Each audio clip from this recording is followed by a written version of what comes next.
Hello, good morning, and welcome to the office hours webinar for the First in Texas Team Grant application for 2015-2016. Today we're going to go over both a renewal application and a new application. My name is Rochelle Athey, and I'm the grant coordinator for First in Texas, and I will lead the discussion today. If you have questions during the webinar, you can ask them in the questions box. I will pause at the end of each section of the application to answer any questions that you submit. So why don't we go ahead and get started? I wanted to give you some important information first. This version of the First in Texas application is for team grants to be distributed by First in Texas for the 2015-2016 robotics season. It will not be used for any team grants for this current season, which is over, except for off-season events. This application is also only for First in Texas team grants. First in Texas does not distribute any grants for US First or vice versa. This application is also not going to be used to distribute event grants for the remaining portion of the current season. If you're interested in event grants, see the First in Texas Event Grants page. Now, the page we're starting on here is the First in Texas Team Grant Application page. It's firstintexas.org/grants/apply. We recommend that all of our applicants review our FAQs before starting an application, especially if this is your first time submitting. You will need to know certain information to complete the application, and the FAQs will tell you what that information is.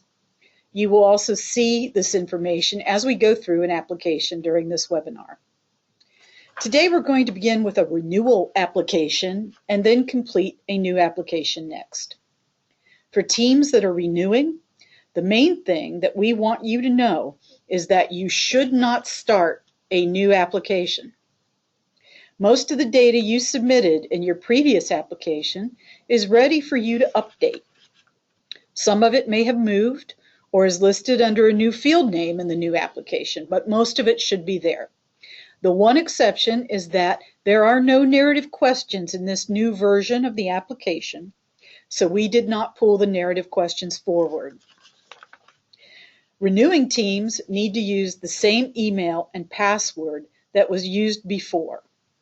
If you don't remember the email address, email us at info@firstintexas.org with your name and team number, and we will email you the email address that you used, generally within 24 hours.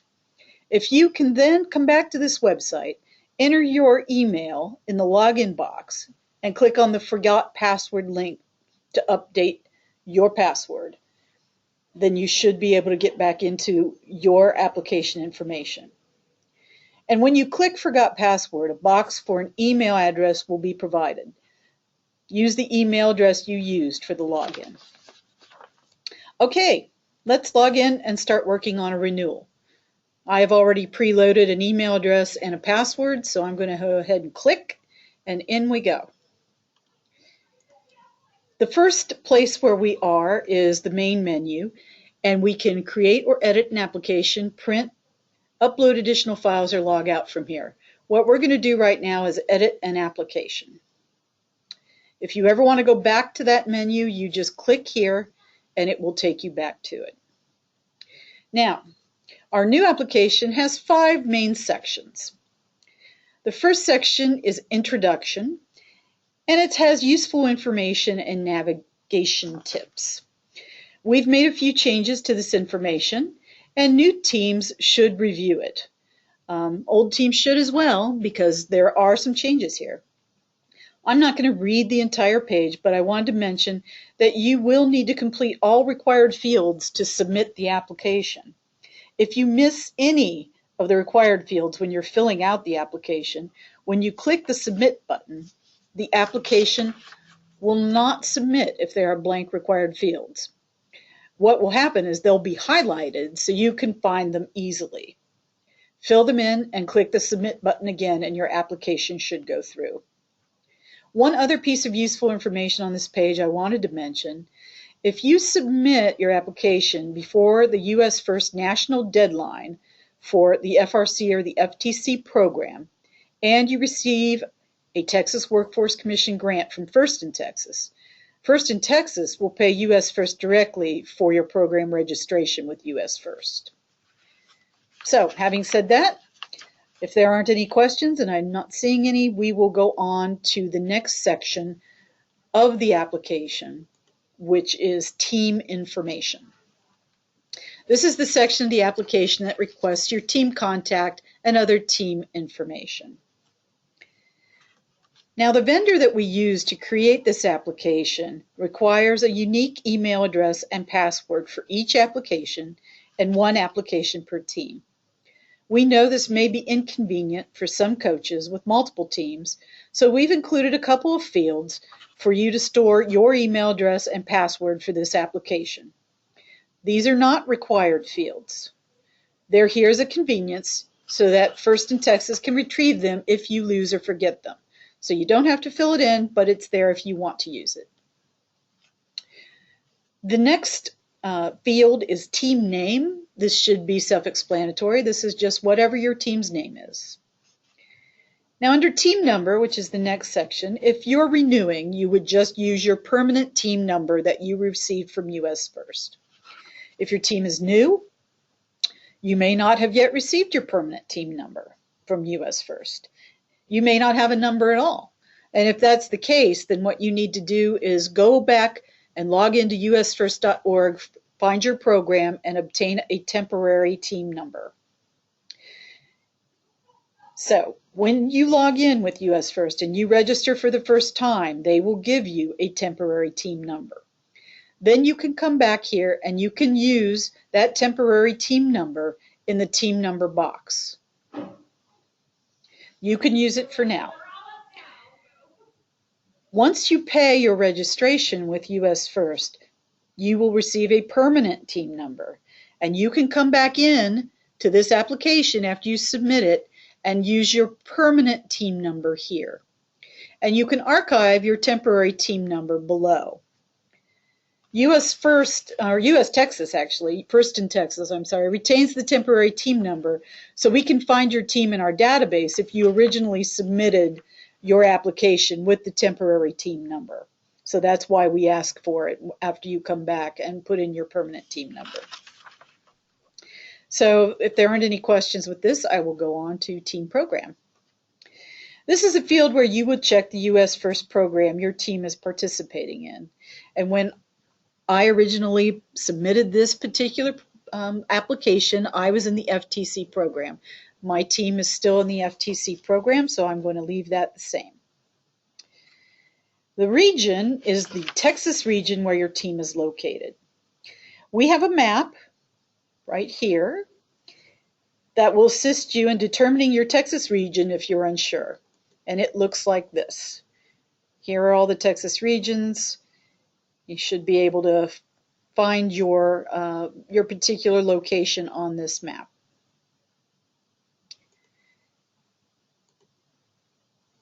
Now, I checked Central Region, but there are lots of different options. We also have the option of not in Texas. The reason why is because we anticipate there will be out-of-state teams submitting applications this season. So if your team is a Texas team, do not check not in Texas. So I'm going to stay with Central Region because my team hasn't changed locations. And we're going to go on to address information. This is your shipping address. So this is where deliveries of robotics supplies, equipment, logos, and marketing materials will be sent. We'll ask for your billing address later in the application. The next item is online presence. If you have an online presence, we're asking you to go ahead and tell us what that is and give us your URL if you're in Facebook, for instance, or give us your Twitter handle if you have Twitter. If you have a special website, give us your website URL. Or if you're in Snapchat or Instagram, we ask you to give us your identifiers in those particular programs. If your team is completely brand new, you may not have a web presence or a social media presence, so you can just go ahead and check this last box. The next section is team primary and secondary contact. US First requires that all registered teams have two contacts. The first is a coach or a primary contact and a coordinator or secondary contact. You should put this information into this application as well. The coach will go first as the primary contact, and the coordinator or the secondary contact goes second. They cannot be the same person, and we will contact you if we see duplicates and ask you to update the information. And one important thing to know is that this email address under the coach is where First in Texas will send award emails and official communications. So check your typing, make sure there isn't any typo in that particular email address.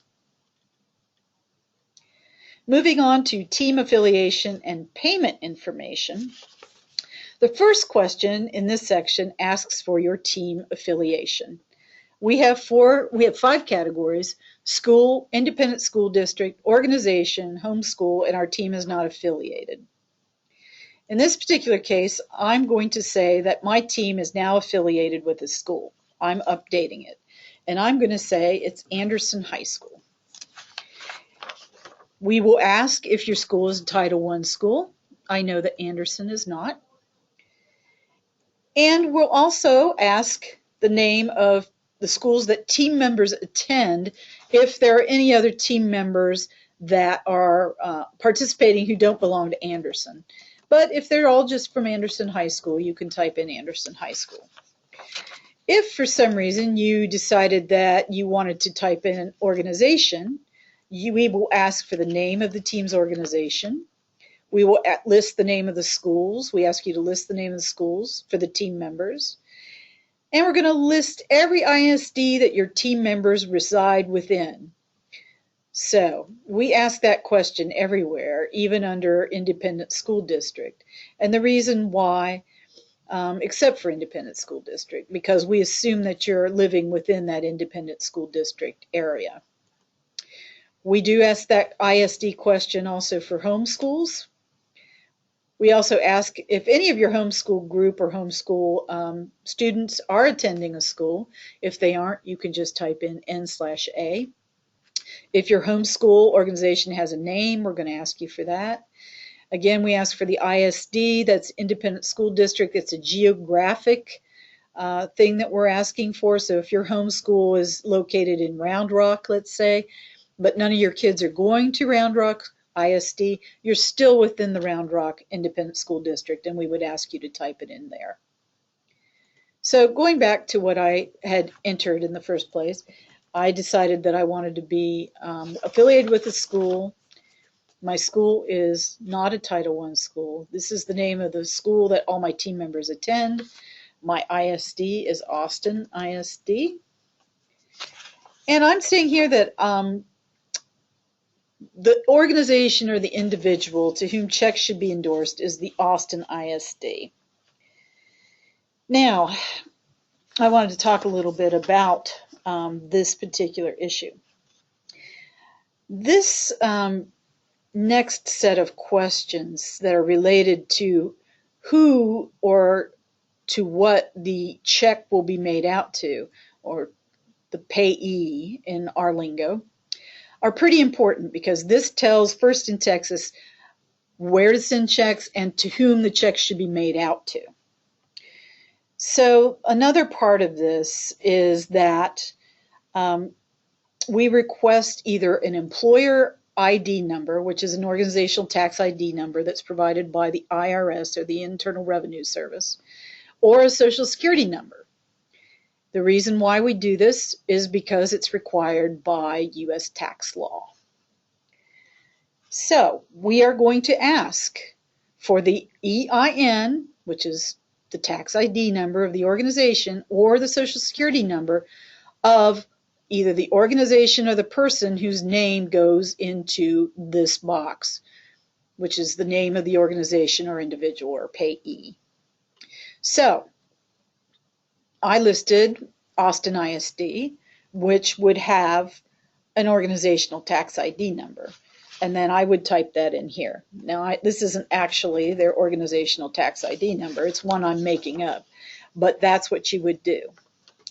If what you typed in here was a person's name, if this person does not have an EIN or an organizational tax ID number and only has a social security number, you would check social security number. And you could either type the social security number in here, or you could download a W-9, complete it and sign it, and upload it here under the W-9 upload. In my case, I'm using an EIN, so I'm just going to go ahead and complete that and go on. Now, the next question that we ask is related to your billing address. This is the address where we will send the check. So we want to be sure that we have your correct address. If you don't add an address here, your grant payment could be delayed because we use a database to go out and find our addresses, and we use that database to send out our mail. So if there isn't any billing address in our database, your check isn't going to go anywhere. So we need you to fill this out, even if you already filled out the shipping address and it's exactly the same information. So I don't see any questions, so I'm going to go on to the next section. This is the team demographics section. We're going to ask about geography, socioeconomic, and ethnicity questions as they relate to your team. So the first thing we're going to ask about is the location of the place where your team holds its meetings. And we're asking for the state initially. We have preloaded the state of Texas because most of the teams that will be applying will be in Texas. However, any state can be selected.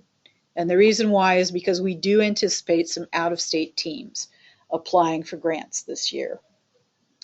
So that's pretty self-explanatory. So the next one is county. And you'll notice there are 2 county fields. They appear to be exactly the same. However, they aren't. The reason why we're asking the question twice is because we're performing 2 different sets of calculations on the field, and we couldn't combine them. So we had to ask the question twice. So be sure you enter the same county, because if you don't, you will have 2 different counties, and that will make us, we will have to then contact you and ask you which county is the right county and ask you to go in and update it. If you are not in Texas, you can choose the Not in Texas option, which is at the top of the list. If you choose that selection, another box will open and it will ask you for your county name from whatever state you are in. All right, so student grade levels and program experience is next. The next question we ask is if your team is a rookie team or a veteran team. If you competed last year, your team is a veteran team. If you did not compete last year, your team is a rookie team. Then we ask what's the lowest grade of a student on your team, and then what is the highest grade of a student on your team. The reason why we ask this is because our funding partners want to know about these questions. And the next one we ask is, are all competing team members 9th grade or above? What we mean by competing member is a team member who actually competes on the field in matches. We ask this because the Texas Workforce Commission, which provides funding for a lot of our grants, will only let us give grants to teams with 9th through 12th graders as competing members. So if you have an 8th grader or a 7th grader who is a competing member, you're not going to be eligible for a Texas Workforce Commission grant. You will, however, most likely be eligible for some of our corporate funding and our corporate grants, but you won't be for Texas Workforce Commission. Now, if you have a participating 6th, 7th, or 8th grader who's just there being mentored or being trained, but they're not competing, then you should answer yes to this question, because that way we will automatically put you in a queue for review for Texas Workforce Commission grants. Okay. The next question is, how many team members have not participated previously on your team?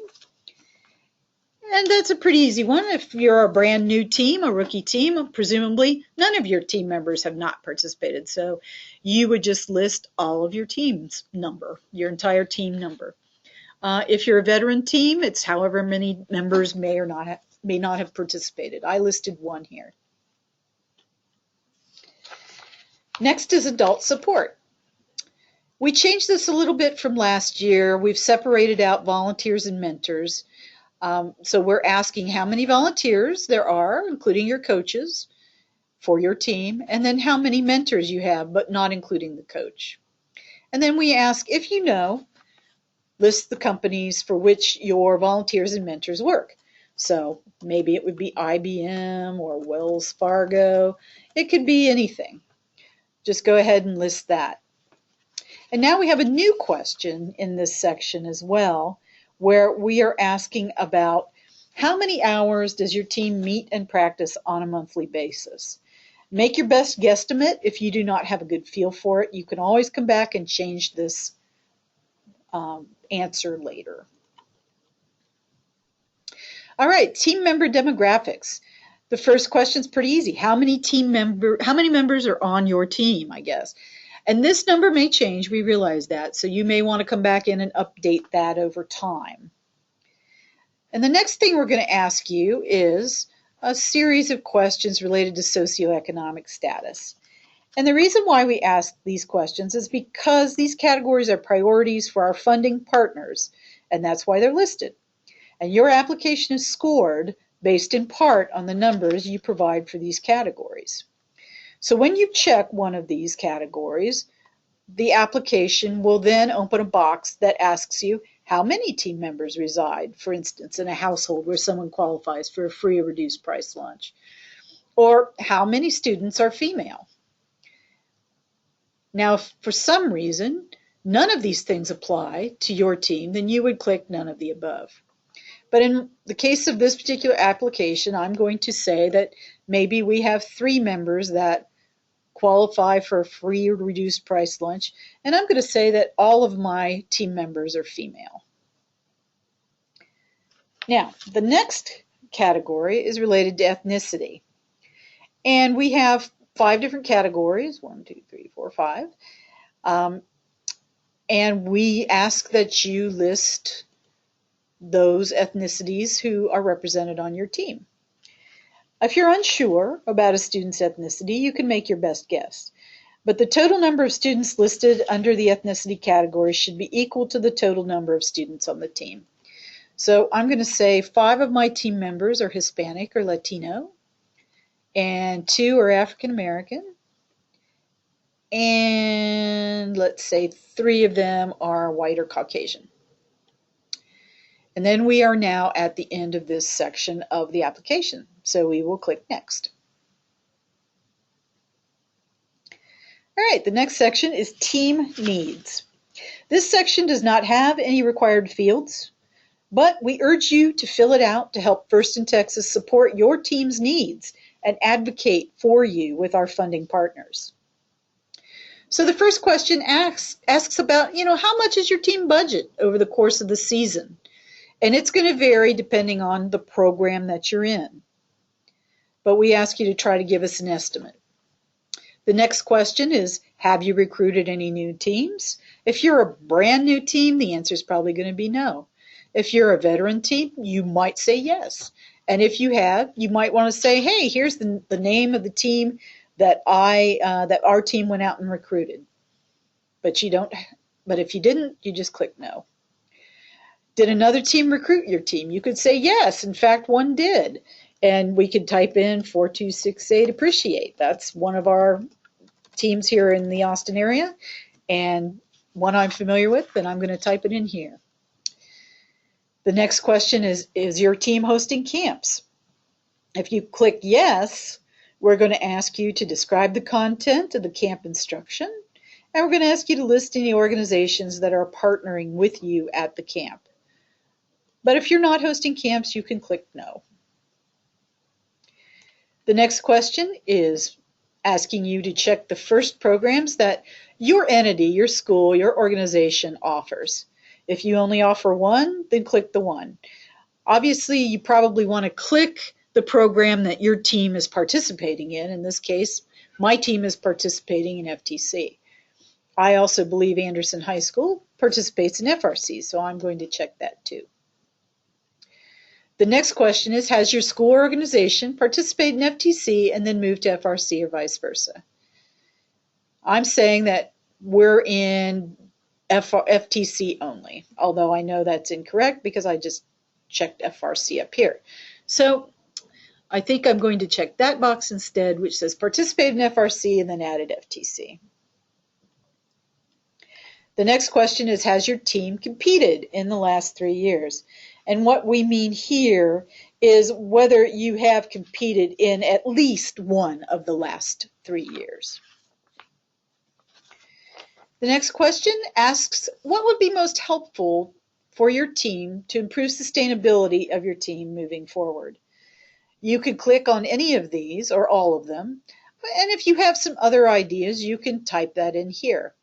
I just type stuff, but that's because I'm not actually running a team and don't have a good idea of what should be there.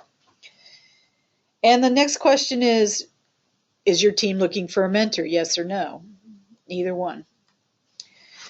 And then you are through with the team needs section, so you can click next. Now, the next section is the upload files section. And this is where you can upload the required forms. Now, every team has to upload the photo release form, and this is a link to it. If you click on this, it will download the photo release form. What I did was I actually uploaded a file here already, as you can see. That's what it's called. I selected it from my computer folders, and I clicked this button, and it uploaded it. So it told me that the upload was complete, and it happened. Now, if your team is from Texas and your team members are 9th through 12th grade only, you must also complete the eligibility form, here's the link to it, and upload it below. And note, when you upload, we're only accepting .doc, .docx, or .pdf files. So I did upload a form here. I selected it through my computer by using this button, and when I got done uploading it, it told me the upload was complete. So then you can go on, once you've done uploading, you can go on to next. I did want to say that you don't actually have to upload these at the time that you're submitting your application for the first time, or even if you're updating it. But you will have to come back into the application eventually. All teams will have to upload the photo release form. And I noted that 9th through 12th grader teams from Texas will have to do the eligibility form upload. So they will have to come back and fill this out and upload it eventually. Otherwise, they will not be considered for a grant. All right, next is just final instructions. Basically, what we do here is we're going to ask you to review all the data you entered in the next section before you submit. And when you click the submit button, the application will highlight required fields that have not been answered. You'll need to answer those questions and click the submit button again to finish submitting the application. So when you click the next button, you'll go on to the review. And what it does is it just shows you the entire application in one place. And so you can go through and you can look and see, did I fill everything out? Do I have everything the way I wanted it? Did I forget anything? No, I think I have everything here. That's great. All right. So if you're ready to submit, then you can click the submit button. You'll get a pop-up that says, do you really want to do it? You click OK. And assuming you've hit all the required fields, you will submit.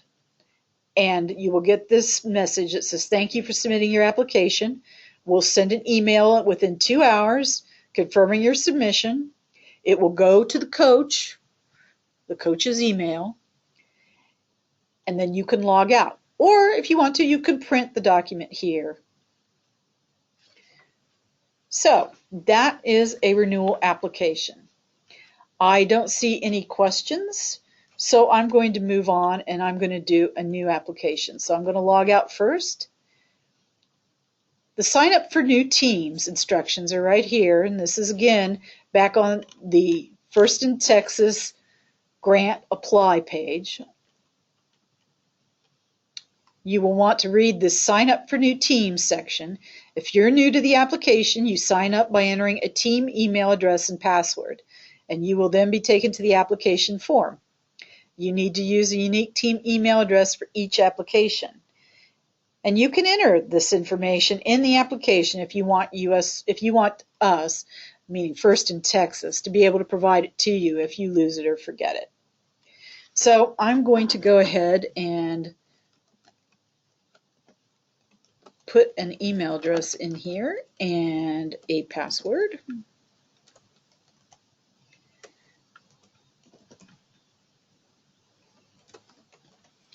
And sign up. And it takes me to the application. Now, as we mentioned before, there are several sections to this application: an intro, team information, demographics, team needs, upload files, and the final instructions and review.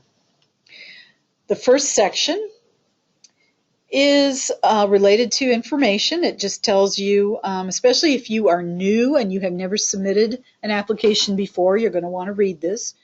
Particularly if you're new to the whole robotics US First process, you need to have a team number, and you get that team number from usfirst.org.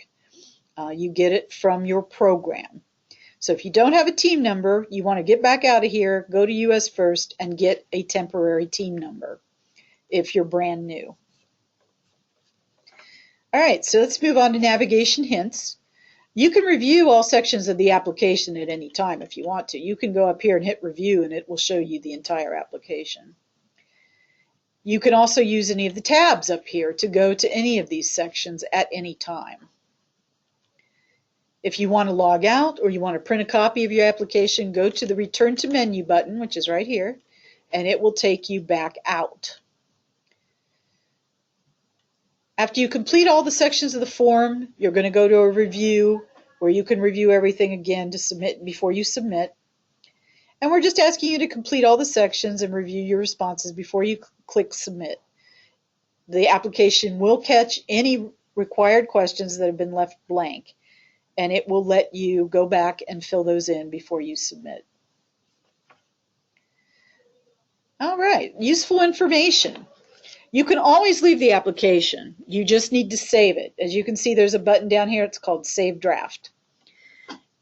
Also, when you move from section to section within the application, it will automatically save the draft for you. Other useful information. As I mentioned before with the renewal application, if you submit this application before your US First Program's registration deadline, and you are awarded a Texas Workforce Commission grant, First in Texas will pay your registration fee directly to US First. So there's some incentive to get your application in early. So we'll go on and start filling out this application. Now, I may want to remember my address here. I may forget it, so I think I may want to add it here. If I'm not sure about my password, I'll probably add it here as well. If I'm a new team, I'm going to say, what's my team name? And you type it in here. Team number. If I'm brand new, I've probably gone out to usfirst.org and signed up and gotten my team number.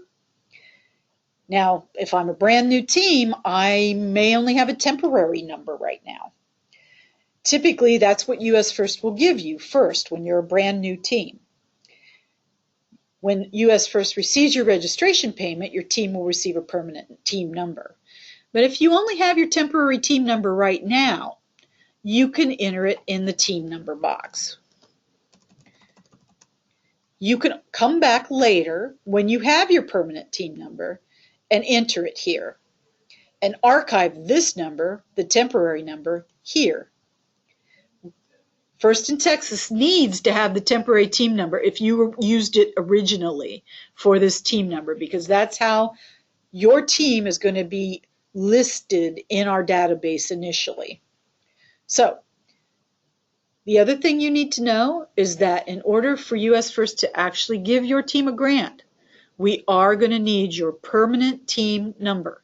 So you have to get it eventually, and you have to come back into this application and enter it into the team number box.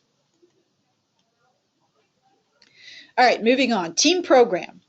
So you have to decide which program you're in. Is it Junior FLL, FLL, FTC, or FRC? I'm going to pick FRC in this particular case. The next question asks, which region are we located in? Well, I'm in Texas, so I'm going to say I'm in the North region. But if I weren't, and particularly if I'm not in Texas, I could choose the Not in Texas option that is at the bottom of the list. If you don't know your regions, you can click here and it will take you to this map where you can take a look and see where your particular team may be on our region map. Address information is our shipping address. This is where we want our materials sent, our logos, our stickers, our supplies, those sorts of things. This could be the same as your billing address, but it might not be. So remember, this is the address where we send you things like logos, marketing materials, supplies, equipment. So I'm going to go ahead and enter some preloaded address information that I already have in here, but I'm going to change the city to Dallas because I said I was from the North region. All right, so moving on, let's go to online presence. Now, if I'm a brand new team, I may not have a presence yet, but if I'm not, or if I sort of got to jump on it, maybe I have a Facebook page, I can go ahead and type in my URL. Any of these boxes are going to ask you for what your ID is for any of these particular social media sites. So maybe my Twitter name is that, Robots First in Texas. So we would just go ahead and enter that and then move on. You can check all of these boxes or none of them. It just depends.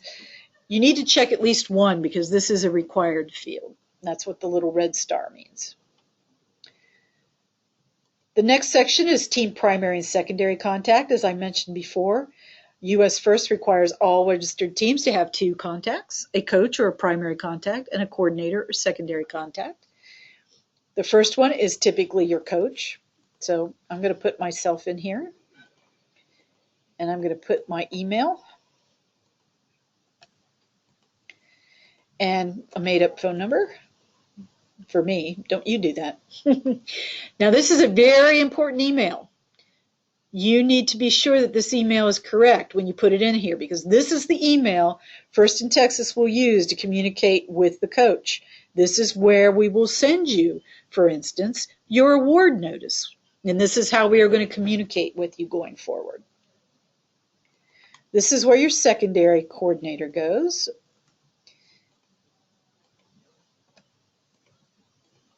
And this particular coordinator secondary contact information has to be different than the primary. And if they are the same, we're going to contact you and ask you to correct it because they have to be different. It's a requirement of US First. All right, the next section is team affiliation and payment information. We ask next if your team is affiliated with anybody or anything. And we have several selections, including school, independent school district, organization, homeschool group, or your team's just not affiliated with anything. I'm going to pick organization. And when I do that, it asks me for the name of the organization. It asks for the list of schools that my team members attend. It asks me for the ISDs in which my team members reside.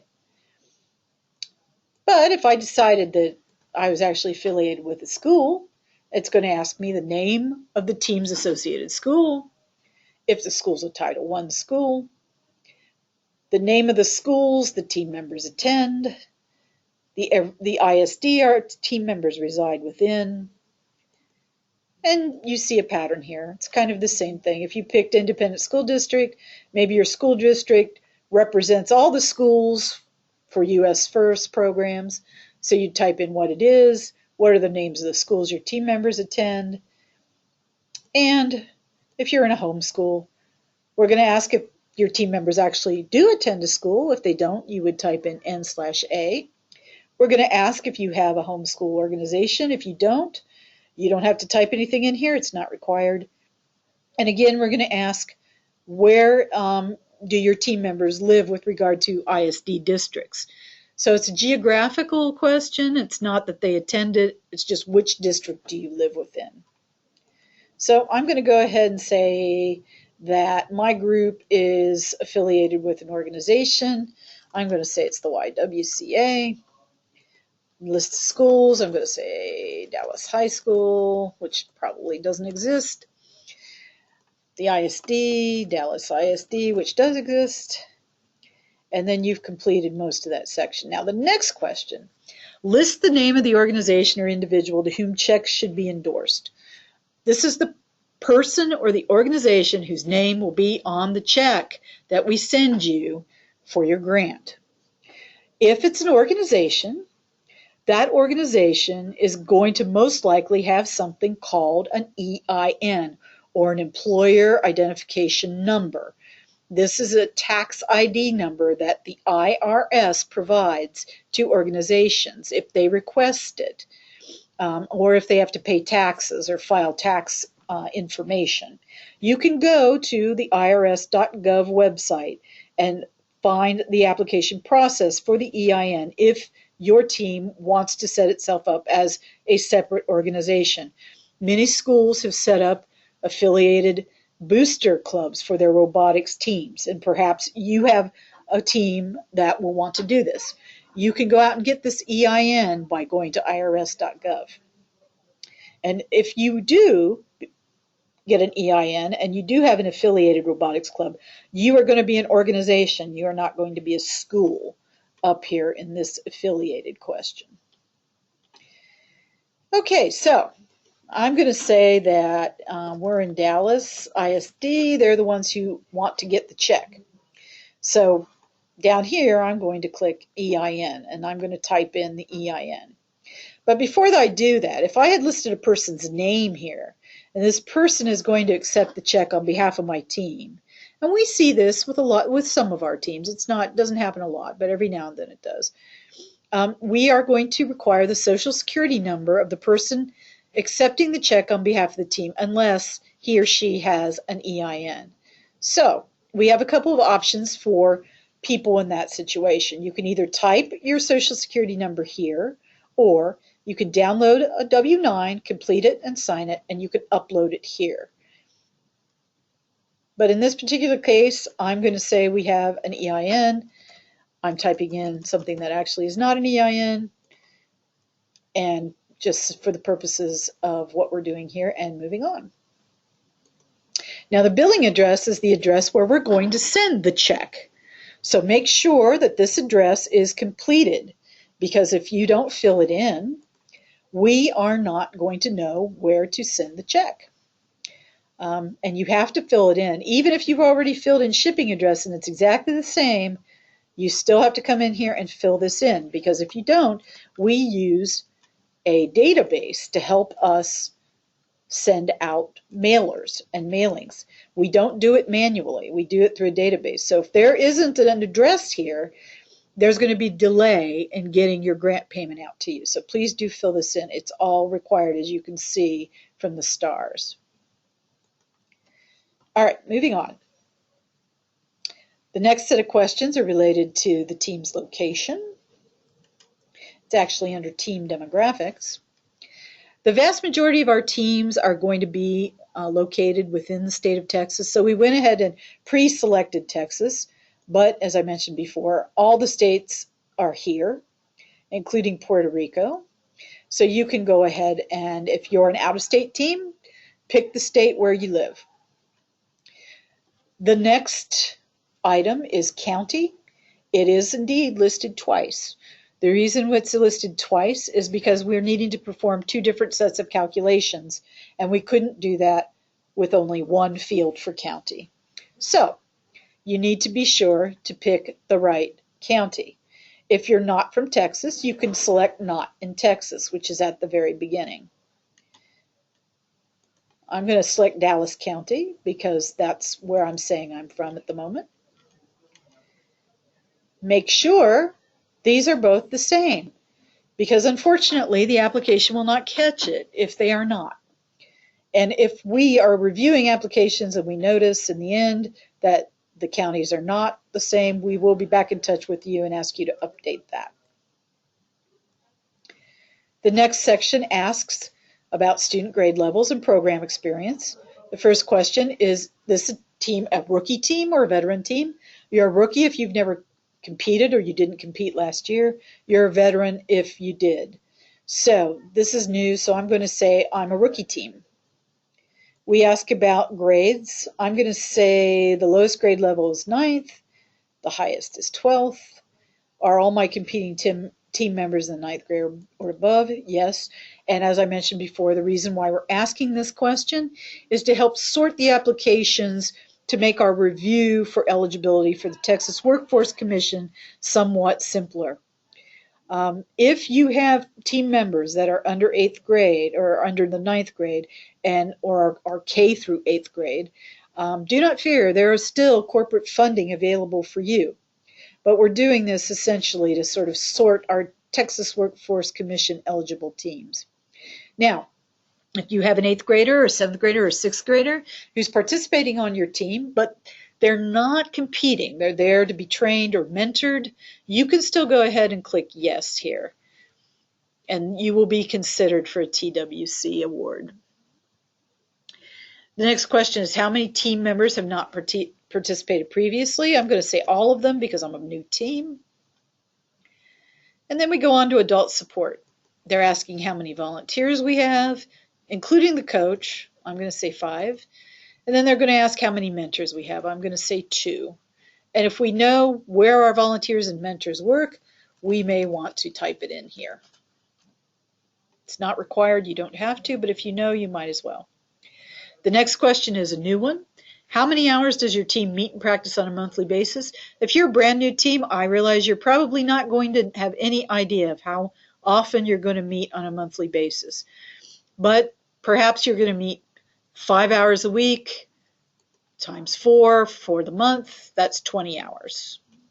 Use your best guesstimate here. You can always come back in and change it. The next section looks at team member demographics. We're going to ask how many team members we have. I said up here I had 15.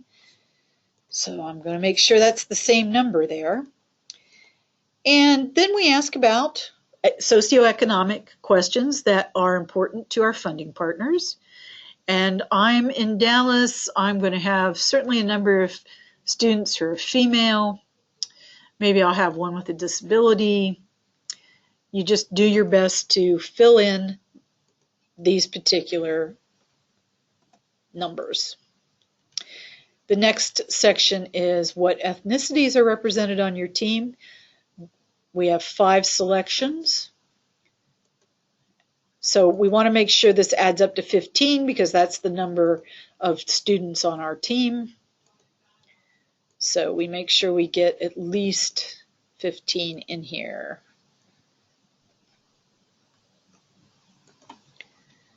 And then we end up going on to the next section. This is the team needs section. None of these questions are required, but they are designed to help First in Texas better understand your team needs so that we can advocate for you with our funding partners. If you're a rookie team, you may not know how much money you need to budget for equipment or supplies, so you can just add what you think it should be. If you're a brand new team, it's unlikely that you recruited any new teams, but maybe you're a team that existed a few years back, you're coming back, and maybe you did recruit a new team back in the olden days. So you can put the names and numbers of the teams you recruited in this box. If another team recruited your team, you can tell us, yes, they did, and give us the name or number of who they were. Or if nobody recruited you from another team, you can just go ahead and click no. If your team's hosting camps, we're going to ask you to describe the content of the camp instruction and list any organizations that are partnering with you at the camp. If you're not, you just click no.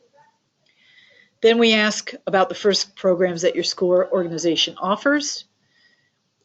I'm going to check FRC because certainly I'm an FRC team with my organization, so I know at least that they do FRC. And we're going to ask if your school or organization has participated in FTC and then went ahead and did FRC or vice versa. I'm going to say that we did. And then we're going to ask a question about when your team competed. This question really is, has your team competed in any of the last 3 years? And I'm a brand new team, so I'm going to say no. Then we ask if any of the following types of presentations or material would be useful to your team to help improve your sustainability. And you can check all of them or none of them. You can also check other, and you could type in some information here if you wanted to about something else. And we can ask if your team is looking for a mentor or not. And when you're done, you just click next and go on to the next section. And this is the upload files section. All teams are going to be required to fill out, complete the photo release form and upload it here. You will select a file from your computer by pressing this button, and when you press it, it will upload the file and it will tell you when the upload is complete. If your team is from Texas and you have team members between 9th and 12th grade only, then we're asking you to complete the eligibility form and upload it below.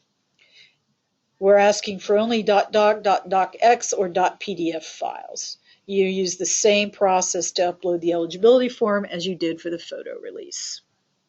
You do not need to upload these at the time you are originally putting together your application and submitting it, but before you will receive a grant from First in Texas, we will have to have the photo release form. And if you're eligible for a TWC or Texas Workforce Commission grant, we will need a completed eligibility form.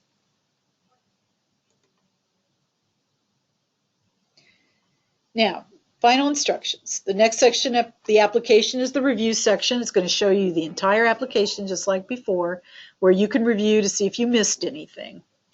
And we're going to go ahead and go look at that right now. You are now in the review section. Here's your entire application. You can go through and look at everything again. Or if you're quite sure that you didn't miss anything, you can go right down here to the very bottom and you can click Submit. WiseHive is going to ask you if you want to submit your application now. If you hit OK, it will actually submit it for you. And if it was successfully submitted, you will get this message that says, thank you for submitting your application. First in Texas will send you an email within 2 hours, which will go to the coach that confirms your submission. If you don't get it for some reason, that email doesn't come, then let us know. You can email us at info@firstintexas.org. You can print your application from here, and this is also where you log out. So that is our webinar for the day. I don't see any questions, so I wanted to thank you for your attention and good luck with your application.